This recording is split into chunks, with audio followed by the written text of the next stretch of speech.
Olá a todos, bem-vindos ao canal. O meu nome é Sofia. Se é a primeira vez que estás aqui, não te esqueças de subscrever, deixar um gosto ou um comentário. E também, se quiseres ir mais a fundo com a tua aprendizagem de português, subscrever à zona de membros, onde encontrarás aulas aprofundadas de temas importantes para o desenvolvimento da fluência em português. Se já és um visitante frequente, obrigado mais uma vez, é um prazer ver-te de novo e hoje quero trazer-te um tema que discuti em algumas aulas e que me veio bastantes vezes durante esta semana. Falo de Fátima. O que aconteceu realmente em 1917 e porquê que é tão importante para Portugal? Há lugares em Portugal que conhecemos pelas suas paisagens, Lisboa pelas suas colinas, o Porto pelo Douro, Sintra pelos seus palácios, mas já há um lugar no centro do país que traz milhões de pessoas todos os anos por uma razão completamente diferente. Hoje falo de Fátima, um dos lugares mais sagrados em Portugal. Fátima tem um histórico fascinante, mas que também levanta mais perguntas do que respostas. Por que três crianças de uma pequena aldeia portuguesa conseguiram desencadear um dos movimentos religiosos da história contemporânea de Portugal?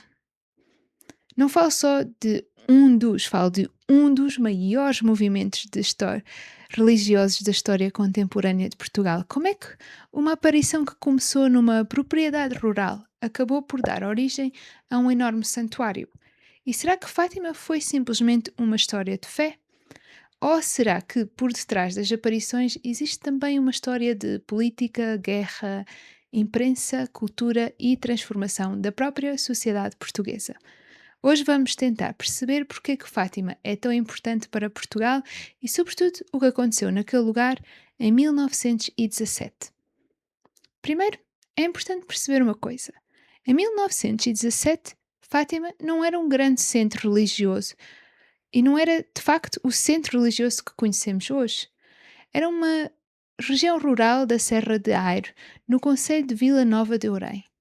A Cova da Iria, onde aconteceriam as aparições, era uma zona agrícola pertencente a famílias locais. É neste lugar que começa a história das três crianças. Lúcia dos Santos, com 10 anos, e os seus primos Francisco Marte, de 9, e Jacinta Marte, de 7. Os três eram pastores e também por isso ficaram conhecidos para sempre como os três pastorinhos de Fátima. Mas há um detalhe interessante. A imagem que muitas vezes temos destas crianças como se fossem completamente isoladas do mundo, vivendo numa espécie de aldeia perdida e primitiva, é demasiado simplista. Na verdade, esta era uma região que estava ligada às estradas e aos caminhos que atravessavam o centro de Portugal. Era em si um género de rota de passagem. As famílias tinham contactos com pessoas de fora, haviam pessoas que emigravam, jornais, padres e, sobretudo, havia uma sociedade portuguesa profundamente marcada por uma questão que ainda hoje ajuda a explicar Fátima: a relação entre a religião e a república. Qual era a situação de Portugal em 1917? Estamos em 1917 e Portugal é uma república desde 1910. A relação entre o novo regime republicano e a Igreja Católica era extremamente tensa. Acabamos de vir de uma lei de separação de 1911 que tinha retirado à Igreja grande parte do seu poder institucional. E, ao mesmo tempo, Portugal estava envolvido na Primeira Guerra Mundial. Haviam soldados portugueses nas trincheiras, haviam dificuldades económicas, faltavam alimentos, combustível e, acima de tudo, havia uma enorme sensação de incerteza. É neste ambiente que a história se começa a desenrolar. Três crianças trazem esta história extraordinária que, apesar de tudo, inicialmente quase ninguém acreditou nelas, inclusive as próprias famílias. A ideia de que Fátima começou com uma população inteira pronta para acreditar no milagre não corresponde bem ao que aconteceu. Antes das aparições de Nossa Senhora, os três pastorinhos disseram ter tido experiências com uma figura que identificaram como um anjo. Isto aconteceu antes de 1917. Segundo as memórias de Lúcia, estas experiências na verdade aconteceram em 1916. A mensagem estava relacionada com oração, sacrifício e reparação, mas o evento mais marcante no início de toda esta história foi em 1917. No dia 13 de maio de 1917, os três estavam na cova da Iria a guardar ovelhas. Segundo o testemunho dos pastorinhos, viram uma figura feminina vestida de branco, mais brilhante do que o sol.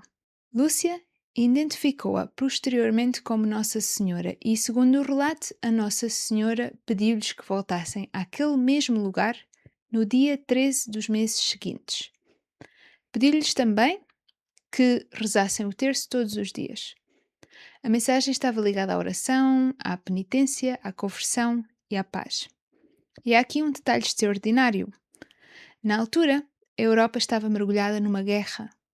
Milhões de pessoas estavam a morrer e, segundo o relato de Lúcia, a mensagem de Fátima estava profundamente ligada ao fim da guerra e à conversão.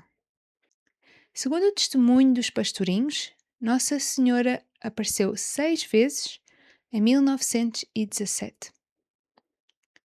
As aparições aconteceram geralmente no dia 13, entre maio e outubro. A exceção foi a aparição de agosto.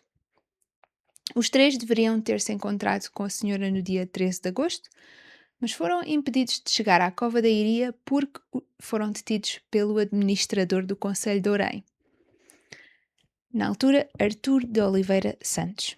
Por isso, a aparição aconteceu mais tarde, no dia 19 de agosto, nos Valinhos.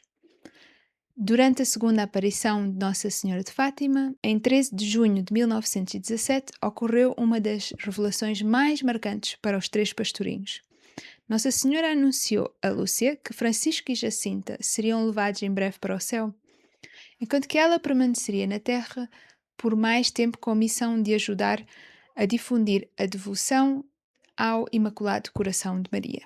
As palavras de Nossa Senhora cumpriram-se poucos anos depois, quando Francisco Marte morreu em 4 de abril de 1919, aos 10 anos, e Jacinta Marte morreu em 20 de fevereiro de 1920, aos 9 anos. Ambos haviam adoecido durante a pandemia de gripe de 1918-1920, conhecida como a gripe espanhola.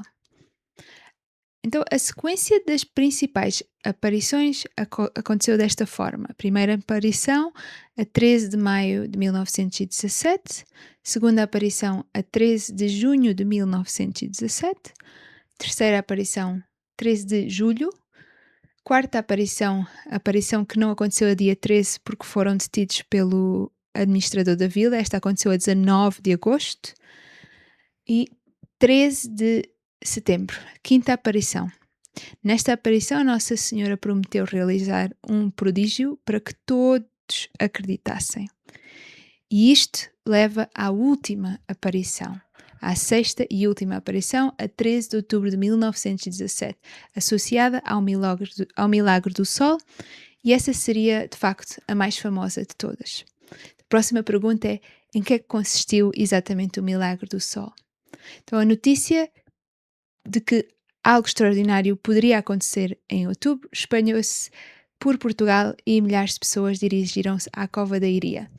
As estimativas variam, mas o próprio santuário apresenta uma ordem de grandeza entre 50 mil e 70 mil pessoas. Então, muitas pessoas disseram ter visto o Sol tremer, mudar de aparência ou parecer movimentar-se no céu. Alguns descrevem-no como se estivesse a dançar. Outros falaram de movimentos bruscos e houve pessoas que disseram não ter visto absolutamente nada de extraordinário. Na verdade, não existe uma descrição absolutamente uniforme do fenómeno. Para os crentes, houve um sinal sobrenatural. Para as outras pessoas, poderia ter existido uma combinação de fenómenos atmosféricos, efeitos ópticos e psicologia coletiva. Alguns observadores presentes naquele dia tentaram precisamente explicar o acontecimento desta forma. Por isso, Dizer simplesmente que a ciência provou que foi um milagre seria incorreto. Mas dizer que não aconteceu nada também simplifica demasiado o fenómeno histórico. O que sabemos é que uma enorme multidão estava naquele lugar e que muitas pessoas afirmaram ter testemunhado algo. E isso foi o que mudou Fátima para sempre. Agora, outra questão é qual foi realmente o papel da Igreja? A Igreja acreditou logo? E a resposta é não. Esta é talvez uma das partes mais interessantes da história. Hoje vemos Fátima e pensamos imediatamente no enorme santuário, nos papas, nas peregrinações e na Igreja Católica, mas em 1917 a posição da Igreja foi muito mais cautelosa. O clero local não podia simplesmente declarar o milagre.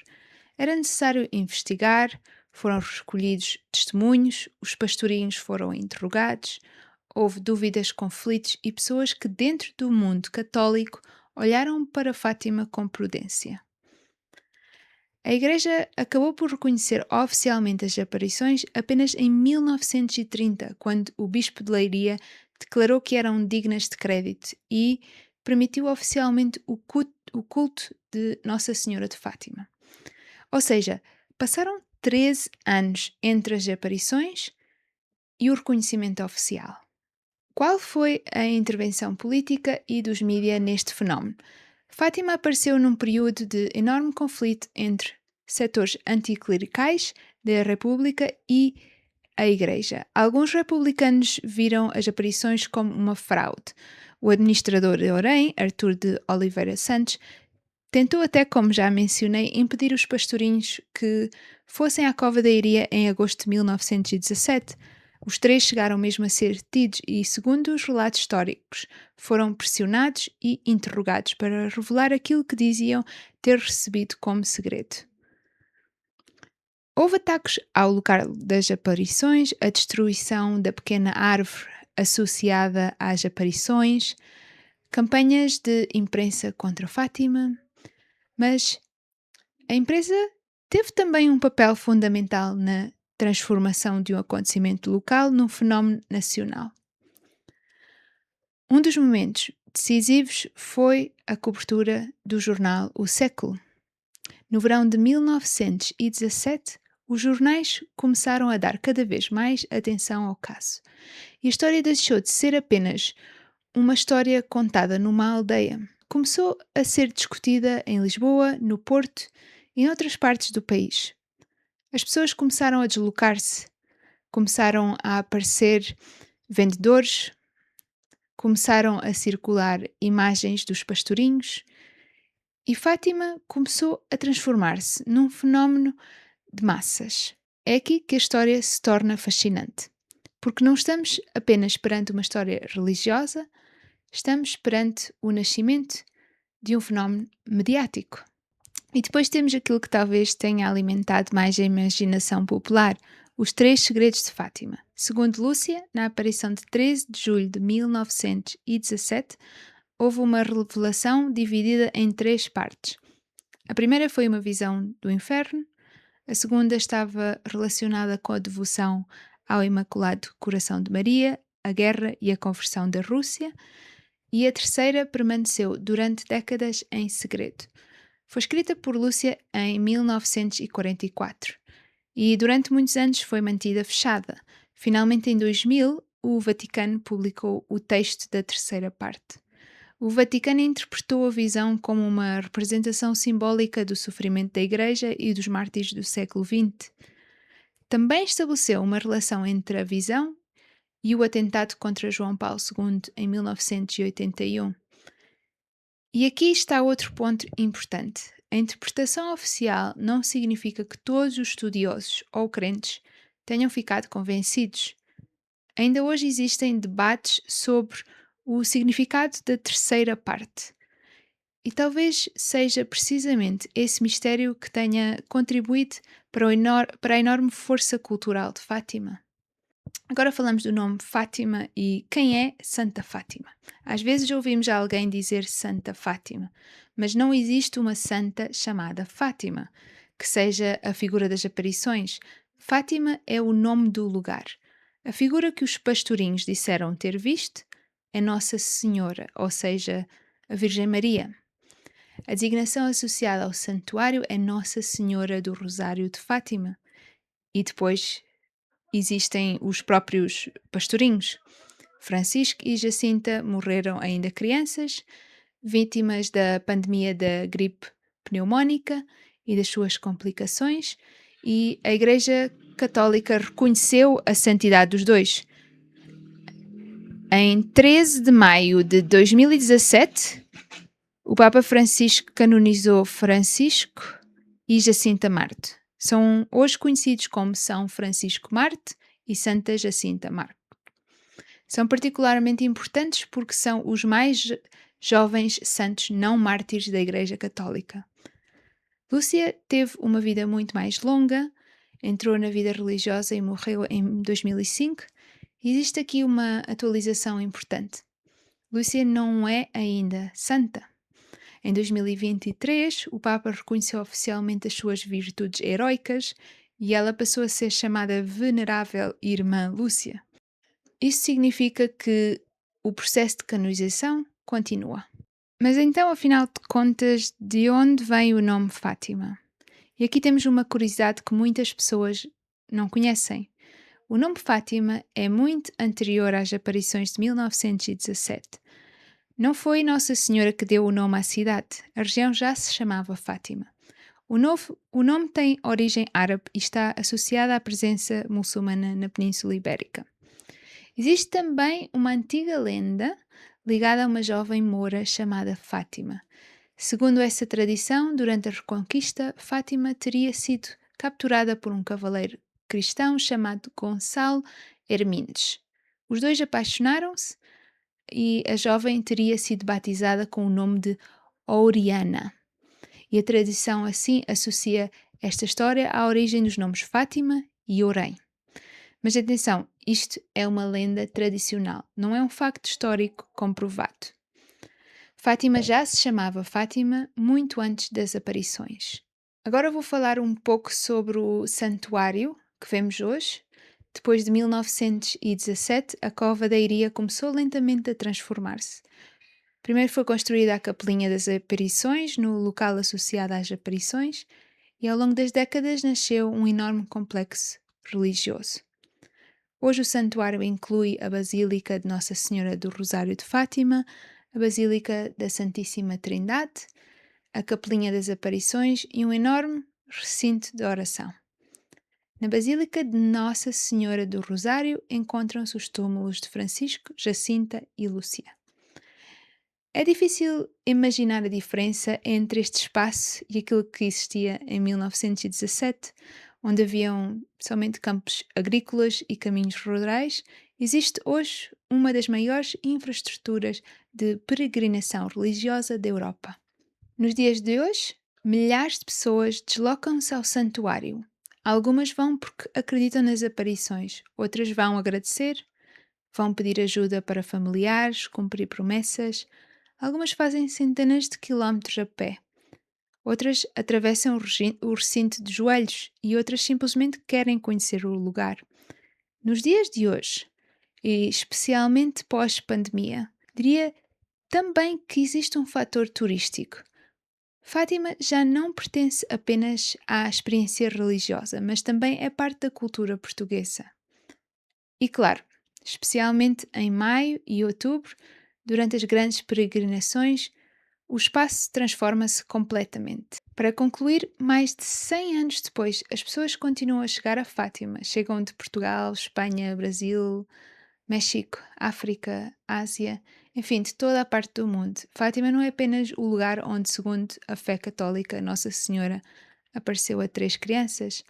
É o lugar onde uma história encontrou um país em guerra, uma sociedade em transformação, uma imprensa moderna e uma população à procura de esperança.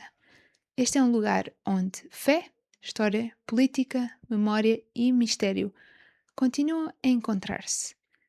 E talvez seja precisamente por isso que mais de um século depois a pergunta continua viva. o que realmente aconteceu na Cova da Iria em 1917? A resposta depende, em grande parte, daquilo em que cada pessoa acredita, mas a história de Fátima, essa sem dúvida faz parte da história de Portugal.